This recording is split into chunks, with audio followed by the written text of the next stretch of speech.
So hello everybody, welcome back to the new chapter, welcome back to bills of exchange. और हमारा जो है term to का syllabus हम यहाँ से ही चालू कर रहे हैं आज। ठीक है, ये हमारा जो है पार्ट 1 होगा, bills of exchange class 11 CBSE TS Grewal. भाई भाई भाई क्या है भाई। ठीक है। सो जो है अब हमारी जो है सब्जेक्टिव एग्जाम चालू होगी, एमसीक्यूज नहीं है, अब एमसीक्यूज नहीं होंगे और बस सब्जेक्टिव होगा, तो उस हिसाब से प्रिपेयर करना है हमको। ठीक है। इस बार अब रट्टा मारने का आपको चांस नहीं मिलने वाला, अगर आप जिसने रट्टा मारा हो तो मैं अभी से ही बता दूं, तो बस अभी थोड़ा ध्यान दे लो और सब्जेक्टिव के आगे भी बढ़ लो। ठीक है। और चलो, अब सब्जेक्टिव है journal entries, pure journal entries का चैप्टर है ये। बहुत ही इजी चैप्टर है, आपको अच्छे से समझा दूंगा। और जो है चैप्टर जो है वो हम एक एग्जाम्पल के साथ स्टार्ट करेंगे। चलो तो एग्जाम्पल लेते हैं। So let us start. सो हमारे पास है दो लोग। दो लोग कौन कौन है? सबसे पहले एक पहला आदमी ले लेते हैं हम, सल्लू।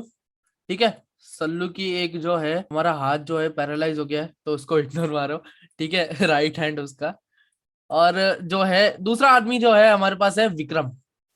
ठीक है। मान लो विक्रम है हमारे पास दूसरा आदमी। जो सल्लू और विक्रम है, उन दोनों के बीच में एक सेल्स होता है। क्या सेल होता है? क्रेडिट सेल्स होता है गुड्स का। ठीक है। मान लो विक्रम को चाहिए था 10,000 के गुड्स। 10,000 के जो है गुड्स चाहिए थे विक्रम को, बट किस पे? उधार पे चाहिए था, तो उधार को हम इंग्लिश में क्या बोलते हैं? क्रेडिट। ठीक है। सो उससे पहले एक चीज बताओ, आपको पता होनी चाहिए और आई होप आपको पता होगी, बट एक बार का लिख लेते हैं। हमारे सेल्स जो है वो दो टाइप की होती है, कैश सेल्स और क्रेडिट सेल्स। ठीक है, आप सबको पता ही होगा, इतना आपने बहुत अकाउंट्स पढ़ा अभी तक तो। ठीक है। सो 10,000 के है, अब हम यहाँ पे एग्जाम्पल पे बढ़ते हैं। अब जो 10,000 के है गुड्स है वो क्रेडिट पे खरीदे विक्रम ने। ठीक है। तो अब सल्लू ने जो है विक्रम को दे दिए 10,000 पे गुड्स जो है क्रेडिट पे। और फिर विक्रम बोलता है कि चल मैं 2 महीने में तेरे को लौटा दूंगा ये पैसे इसके। ठीक है, ये 10,000 के गुड 10,000।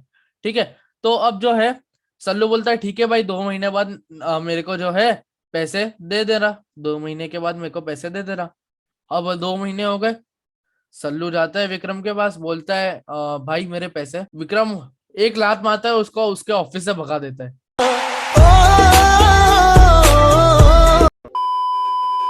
मजाक कर रहा था। कोई ऑफिस से भगाता नहीं है। वो बोलता है भाई मैं तेरे को नहीं जानता, कौन से पैसे? मैं मेरे को नहीं पता, मैंने कोई गुड्स वुड्स नहीं खरीदे थे 10,000 के। और फिर वो बोलता है सिक्योरिटी को बुला लेता है और फिर उसको निकाल देता है सल्लू को। तो सल्लू को दिल का दौरा पड़ गया, फिर उसको हॉस्पिटल जाना पड़ा, वो मर गया। मेरे पास कोई अल्फाज नहीं है, मुझे माफ कर दे आप लोग सारे, मुझे छुट्टी दे दे। मजाक वापस मजाक।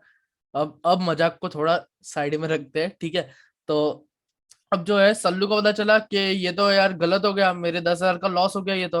अब मैं क्या करूं? तो अब सल्लू जब वो सोचता है चलो अब अगली बार जो भी मेरे पास ऑर्डर आएगा ना, मैं उसके साथ एक बिल्स ऑफ एक्सचेंज दूंगा। Bills of exchange. ठीक है। तो अब सल्लू जो है स्मार्ट हो गया। उसने सोचा चलो ठीक है, अब से जो है हम बिल्स ऑफ एक्सचेंज पे बिजनेस करेंगे और साथ में उसके साथ गुड्स भी दे देंगे। ठीक है। तो अब जो है बिल्स ऑफ एक्सचेंज की बात आती है। तो बिल्स ऑफ एक्सचेंज है, तो बिल्स ऑफ एक्सचेंज जो ड्रॉ करता है, जो बिल्स ऑफ एक्सचेंज बनाता है, हमारा यहाँ पे बिल्स ऑफ एक्सचेंज कौन बना रहा है? सल्लू बना रहा है, राइट। तो सल्लू जो है यहाँ पे हमारा होगा ड्रॉअर। ठीक है। सल्लू जो है हमारा यहाँ पे होगा ड्रॉअर, और विक्रम जो है वो हमारा होगा ड्रॉई, क्योंकि वो बिल जो है एक्सेप्ट कर रहा है, उसको एक्सेप्टर भी बोलते हैं हम। ठीक है, इसको भी हम बोलते हैं ड्रॉई। ठीक है। So I hope you understood क्या हुआ है यहाँ पे। जो बिल बनाता है वो ड्रॉअर होता है और जो बिल को एक्सेप्ट करता है वो ड्रॉई होता है। अब जो है हमारे पास बिल्स के भी दो टाइप होते हैं। अब एक पहला टाइप है हमारे पास बी आर, और दूसरा टाइप है हमारे पास बीपी। ठीक है। अब बी आर और बीपी क्या होता है? बी आर मतलब बिल्स रिसीवेबल, आपने नाम सुना होगा। और बीपी मतलब बिल्स पेएबल। बिल्स पेएबल जो है हमारी होती है लायबिलिटी, इतना आपको पता होना चाहिए। और बिल्स रिसीवेबल हमारी होती है असेट। ठीक है, ये इतना आपको पता होगा। ठीक है। तो अब बिल्स रिसीवेबल असेट होती है, बिल्स पेएबल लायबिलिटी। अब जो बिल्स पेएबल है, जो पैसे उसको पे करने हैं, तो वो विक्रम बिल्स पेएबल होगा उसके पास। ठीक है। तो बिल्स पेएबल विक्रम के पास हुआ। और जो बिल्स रिसीवेबल है, पैसे आने वाले हैं सल्लू के पास, तो वो होगा बिल्स रिसीवेबल। ठीक है। आई होप आपको ये कंसेप्ट पता चल गया होगा। दो मेन बिल होते हैं, कौन से? बिल्स रिसीवेबल और बिल्स पेएबल। हमारे दो पार्टीज होती है, मेन मेन पार्टीज होती है, ड्रॉअर और ड्रॉई। ठीक है। ड्रॉअर जो बिल बनाता है, ड्रॉई जो बिल एक्सेप्ट करता है। ठीक है। सो आई होप ये आपको पूरा फंडामेंटल समझ आ गया होगा क्या है क्या नहीं। अब जो है हम दूसरे टॉपिक पे बढ़ते हैं आगे, और दूसरा टॉपिक जो है हमारा आता है मेच्योरिटी डेट या तो ड्यू डेट, ठीक है। सो अब जो है हमारे पास आता है मेच्योरिटी स्लैश ड्यू, ठीक है। मेच्योरिटी स्लैश ड्यू डेट आ जाती है हमारे पास यहाँ पे। अब जो हमारी मेच्योरिटी या ड्यू डेट है उसका मतलब क्या हुआ, हमारा पैसा मिलेगा कब हमको, हमारा पैसा भैया हमको मिलेगा कब। गाइस यहाँ पे थोड़ा एंटरटेन बनाने के लिए हमने यहाँ पे पैसा कब मिलेगा ब्रो लिख दिया डैंक स्टाइल में, ठीक है। सो मजा आ गया, ठीक है, संतुष्टि मिल गई, सेटिस्फेक्शन मिल गया, थोड़ी हेवी कॉमेडी करके। बहुत तेज हो रहा है, बहुत तेज हो रहा। ठीक है, कोई नहीं, मजाक को वापस रखते हैं साइड में। अब जो है हमारा मेन जो है मैच्योरिटी डेट हमारी जो होती है 3 महीने, 3 मंथ्स प्लस 3 डेज, ठीक है। ये जो है हमारी मैच्योरिटी डेट होती है नॉर्मली, ठीक है। Months plus 3 days of grace, इसको हम 3 डेज ऑफ ग्रेस भी बोल सकते हैं, आगे आप ऑफ ग्रेस लगा दो तो बहुत अच्छा होगा, ठीक है। 3 डेज मैंने ऐसे बस समझाने के लिए लिखा है, 3 months plus 3 days of grace, ये हमारा नॉर्मल जो है मैच्योरिटी डेट होती है या तो ड्यू डेट होती है। ज्यादातर ड्यू डेट ही लिखते हैं क्वेश्चन में, बट मैच्योरिटी डेट मतलब ऐसे बोलते हैं लोग, बट ड्यू डेट आप ज्यादा उसको समराइज करके रखोगे तो बेटर रहेगा, ठीक है। तो ड्यू डेट जो है हमारी रहती है 3 months plus 3 days of grace, ठीक है। So I hope you understood maturity date का कंसेप्ट। सो गाइस उससे पहले एक चीज बता दूं, मैच्योरिटी डेट का एक और मैंने एक कंसेप्ट मिस कर दिया है, वो है, अब मैंने आप सबको बताया कि maturity date 3 months plus 3 days of grace पे होती है, तो हम इसमें एक एग्जांपल लेते हैं। अब एग्जांपल हम क्या ले सकते हैं, मान लो 23 नवंबर को आपने एक बिल ड्रॉ किया, सल्लू ने एक बिल ड्रॉ किया, ठीक है। 23 नवंबर को आपने एक बिल ड्रॉ किया, और जो है हमको वो 3 महीने प्लस 3 डेज ऑफ ग्रेस के जो है, जो हमारा एक्सेप्टर होगा उसको पेएबल है हमारा पैसा, ठीक है। 3 months plus 3 days of grace. अब जो है वो क्या होना चाहिए, अब जो है वो हमारी डेट क्या आनी चाहिए उसमें, उसमें हमारी डेट आनी चाहिए। सो गाइस इसमें एक थोड़ा सा अपडेट, नवंबर नहीं लेते हम अक्टूबर लेते हैं, ठीक है, क्योंकि 3 महीने के बाद तो अक्टूबर ही आएगा सबसे पहले, ठीक है। तो 23 अक्टूबर को मान लो आपने एक जो है बिल्स रिसीवेबल बनाया, ठीक है। अब जो है हमारे 3 months plus 3 days of grace जो एक्सेप्टर है उसको पेएबल है, ये जो है हमारा, ठीक है। तो अब जनवरी 26 का जो है हमारा डेट आ जाएगा। अब जनवरी 26 को हमारा जो है एक फेस्टिवल आ जाता है। फेस्टिवल क्या होता है, रिपब्लिक डे, फेस्टिवल तो नहीं बोल सकते, एक नेशनल हॉलीडे डिक्लेयर होती है, ठीक है। तो 26 जनवरी को हमारा रिपब्लिक डे होता है, उस टाइम सब कुछ बंद होता है, ठीक है, ऑलमोस्ट एवरीथिंग। तो अब उसकी जगह आपको क्या है, जनवरी 26 की जगह जनवरी 25 लिख देने का, मतलब जनवरी 25 जो है हमारी पेमेंट आ जानी चाहिए, ठीक है। 26 से पहले पहले 25 को आ जानी चाहिए, ठीक है। तो ये जो है 1 डे अर्ली पेमेंट हो जाता है अगर हमारा फेस्टिवल हो तो। अरे मान लो हमने जनवरी 28 को किया, ठीक है, Jan 28 को किया, उसके बाद क्या आता है, फेब्रुवरी मार्च अप्रैल, तो अप्रैल आ गया हमारा, तो अप्रैल 28 प्लस 3 डेज 29 30 31, ठीक है। तो अप्रैल 31 मान लो, ठीक है। तो ये जो है हमारी मैच्योरिटी डेट बन जाती है। तो हमने दो एग्जांपल ले लिए, एक हॉलीडे के साथ और एक हॉलीडे के बिना। So I hope you understood maturity date का एक और कंसेप्ट। और मैच्योरिटी डेट में हमारी एक और चीज होती है, मैच्योरिटी डेट में हमारी एक और चीज होती है, हमारे पास दो डेट्स होती है या तो 2 डेज होते हैं।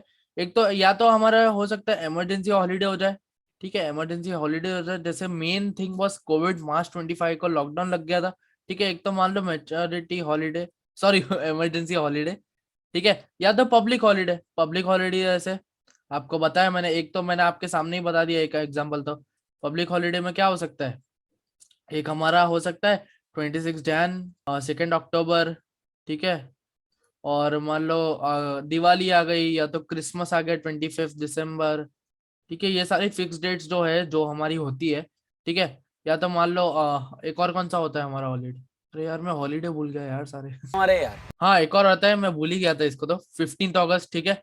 15 अगस्त भी आता है हमारा हॉलीडे में, 25 दिसंबर, 20 अक्टूबर, 25 दिसंबर भी आता ही है, ठीक है। बट ये ज्यादातर नहीं, ये नहीं होती हमारा, मेनली ये होता है, ये होता है और ये होता है, ठीक है।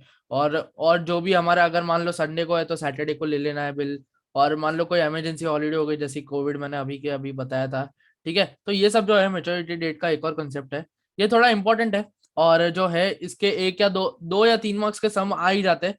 और ये मतलब मैं जैसे मैं मानता हूँ कि ये आपको जो है इजी पड़ता है, ये सारे जो सम्स है ना, मतलब मैच्योरिटी डेट वाले, ये इजी पड़ते हैं ऐसे, और मतलब फ्री के मार्क्स आप आराम से ग्रैब कर सकते हो, ठीक है, तो एक बार एक फॉर्मेट बता देता हूँ मेच्योरिटी डेट का। मेच्योरिटी डेट का फॉर्मेट है, ये फॉर्मेट तो नहीं है, मान सकते हो आपको सम ऐसे लिखना है। ठीक है, सम क्या है, मान लो आपको दिए है 23rd, ना सॉरी 20 नवंबर का नहीं लेते, अब ऐसा करते हैं जनवरी का लेते हैं।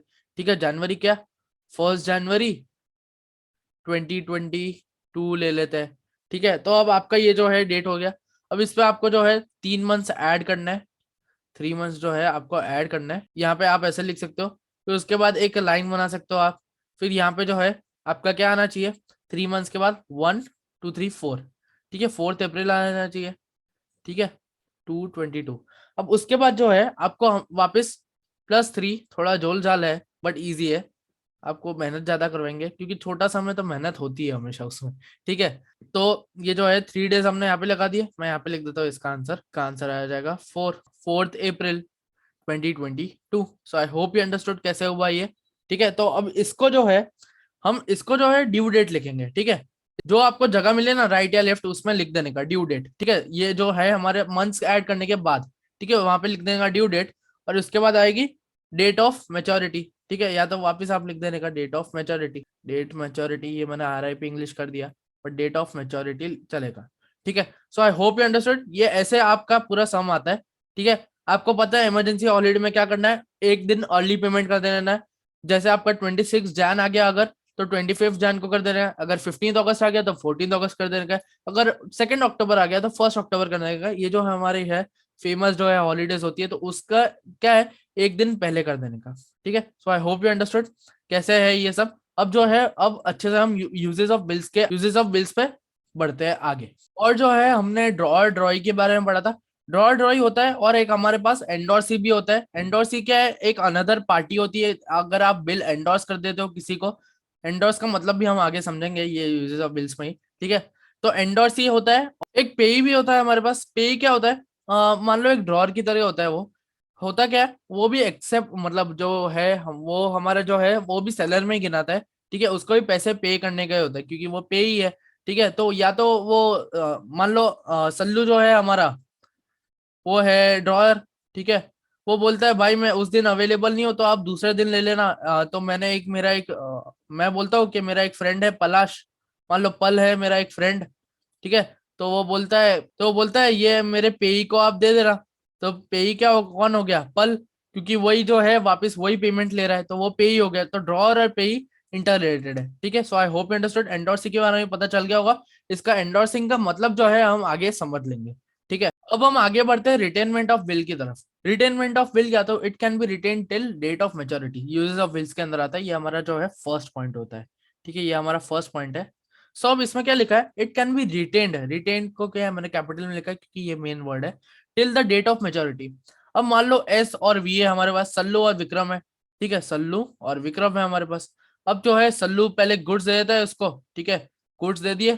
ठीक है, तो और उसके उसके साथ उसने वो अब तो वो स्मार्ट बन गया, तो उसने बिल्स ऑफ एक्सचेंज भी दे दिया उसके साथ। ठीक है, तो अब जो है सल्लू जो है हमारा ड्रॉअर है, वी जो है हमारा ड्रॉई है। तो अब जो है जब डेट ऑफ मेच्योरिटी आ जाती है, डेट ऑफ मेच्योरिटी कौन सी होती है हमारे पास, 3 months plus 3 days of grace. अब मान लो आपकी जो 3 months plus 3 days of grace थी, वो मान लो 4 अप्रैल है। सल्लू जो है विक्रम के पास गया। विक्रम ने सल्लू ने बोला कि चल डेट ऑफ मेच्योरिटी हो गई है, अब 4 अप्रैल हो गई है, चल अब मेरे को पैसे दे दे। तो अब जो है सल्लू जो है विक्रम को बिल्स ऑफ एक्सचेंज दे देगा, और विक्रम जो है उसको पूरी पेमेंट कर देगा। तो इसका मतलब जो होता है, उसका मतलब होता है रिटेनमेंट या तो रिटेन्ड। ठीक है, the bill can be retained. तो I hope you understood first वाला टॉपिक क्या था क्या नहीं। सो अब जो है हम डिस्काउंटिंग विद बैंक के साथ आते हैं। तो डिस्काउंटिंग बैंक क्या बोलता है, it can B discounted with bank. अब इसका मतलब क्या हुआ, चलो मान लो हमने गुड्स प्लस बिल दे दिया। गुड्स जो है और बिल्स ऑफ एक्सचेंज जो है हमने दे दिया, विक्रम सल्लू ने विक्रम को दे दिया। अब जो है विक्रम ने जो है वापस उसको साइन करके दे दिया, चलो मैं ये पेमेंट कर दूंगा आपको। ठीक है, साइन करके मस्त एकदम चकाचक बिल्स ऑफ एक्सचेंज दे दिया उसको। ठीक है, चलो एक चीज बोलो, ड्रॉअर के लिए बिल्स ऑफ एक्सचेंज क्या होता है, जल्दी बोलो, BR। और ड्रॉई के लिए क्या होता है, BP। ठीक है, तो इसके क्या है, पेएबल है ये, और ये क्या है, रिसीवेबल है। ठीक है, तो अब इसने क्या किया, साइन करके दे दिया। अब एस जो है थोड़ा घाटे में, इंसॉल्वेंट है, मान लो उसके पास वो थोड़ा बैंकरप्ट या ऐसा कुछ हो गया, या तो समझ लो उसको पैसे की जरूरत है अभी। बट हमारा जो बिल जो है वो आएगा 3 महीने के बाद। मतलब पेमेंट जो है वो आएगी 3 महीने के बाद। तो अब एस बोलता है चलो अभी तो मेरे पास पैसे नहीं है, ऐसा करता हूँ बैंक से उधार ले लेता हूँ। तो एस जो है बैंक के पास जाएगा, ठीक है, एस जो है बैंक के पास जाएगा अच्छे से। एस जो है बैंक के पास जाएगा, एस बोलेगा मान लो 10,000 का हमारा जो गुड्स है, तो एस बोलेगा ये लो मेरा बिल्स ऑफ एक्सचेंज, और देख लो इसमें मेरी 10,000 की जो है अमाउंट है, मेरे को 10,000 दे दो। तो बैंक बोलेगा ठीक है भाई, मैं तेरे को 10,000 दे देता हूँ। बट बैंक क्या करेगा, डिस्काउंट चार्जेस लगाएगा उस पर। मान लो बैंक ने लगाया उस पर डिस्काउंट चार्जेस 500 के, और मान लो हमारा जो है बिल जो है मतलब जो गुड्स जो है 10,000 के थे, तो 10,000 की जरूरत थी, तो 9500 का जो है ये हमको बैंक जो है सल्लू को दे देगा पैसा, ठीक है। तो 9500 को जो है पेमेंट बैंक सल्लू को पेमेंट कर देगा। अब आगे जो है हमारे पास, अब आपको क्या लगता है वी पेमेंट किसको करेगा, बताओ वी पेमेंट किसको करेगा? वी पेमेंट एस को कर देगा, ठीक है ना? नहीं, वी पेमेंट एस को अब नहीं करेगा, वी पेमेंट सीधा बैंक को करेगा 10,000 का पेमेंट। अच्छा, हमको सिखा रिया है। क्यों? क्योंकि उसने तो बिल्स ऑफ एक्सचेंज भी दिखा दिया था उसको।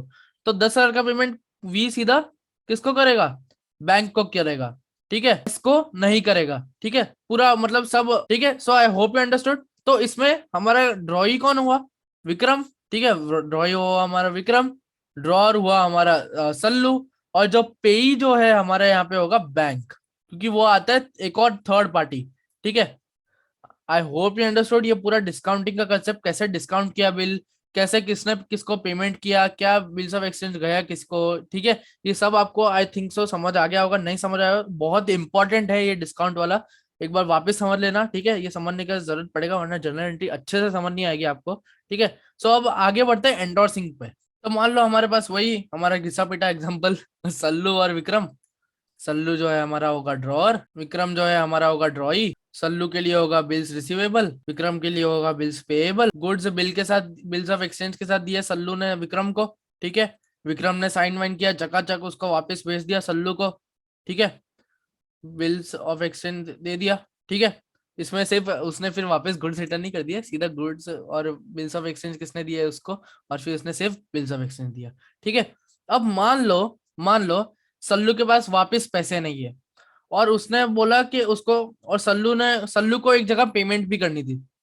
सल्लू को जो है पेमेंट करनी थी विवेक को। अब विवेक आ जाता है हमारे पास, ठीक है, थर्ड पार्टी आ जाती है एक और, ठीक है। तो अब जो है अगर मान लो ये जो है हमारा अमाउंट जो है यहाँ पे 10,000 का है, ठीक है, अमाउंट जो है 10,000 का है। अब तो वी किसको पेमेंट करेगा सीधा, अब बताओ, चलो अब आपको शायद पता चल रहा होगा किसको पेमेंट करेगा, सीधा जो है विवेक को करेगा, ठीक है। सीधा जो है पेमेंट किसको करेगा, विवेक को। सो आई होप यू अंडरस्टूड, सीधा 10,000 उसको ही कर देगा। तो ये क्या बन जाएगा वापस, पेई, बट इसको हम पेई नहीं बोलेंगे, इसको हम बोलेंगे एंडोर्सी। अच्छा, बोले ऐसा होता है। ठीक है, क्योंकि एंडोर्स हुआ है उसको ही बिल। उससे पहले क्या हुआ था, एक और चीज मैं बताना भूल गया कि ने उसको बिल तो बताया होगा, बिल दे तो दिया होगा ना, है ना, बिल नहीं दिया होगा और ऐसे ही पेमेंट नहीं आ जाएगा ना उसके पास, बिल दिया होगा फिर उसके पास पेमेंट आएगा ना, है ना। तो बिल जो है उसने फिर दिया होगा, और फिर जो है वी ने उसको पेमेंट किया होगा, विक्रम ने जो है विवेक को पेमेंट किया होगा, एंडोर्सी को पेमेंट किया होगा। सो आई होप यू अंडरस्टूड। और इसमें क्या है, आप कंफ्यूज भी हो जाते हो कभी कभार और ऐसा, तो इसलिए एबीसी या तो XYZ आता है, या तो कभी कभार ऐसा नाम आ जाता है मोहन, सोहन, रोली, पोली और ऐसा वैसा। आई होप आपको एंडोर्स का भी पूरा पता चल गया होगा। अब जो है हम आगे बढ़ते हैं बिल सेंट फॉर कलेक्शन के साथ। BSFC में क्या होता है, ये केस में हमारे पास क्या होता है, बिल जो है हम अपने पास नहीं रखते हैं, हम जो है बैंक को दे देते हैं सीधा। क्यों? क्योंकि जैसे ही उसका ड्यू डेट हो जाता है और वो जो पैसा है बैंक आपको कलेक्ट करके आपको वापस दे देता है, ठीक है।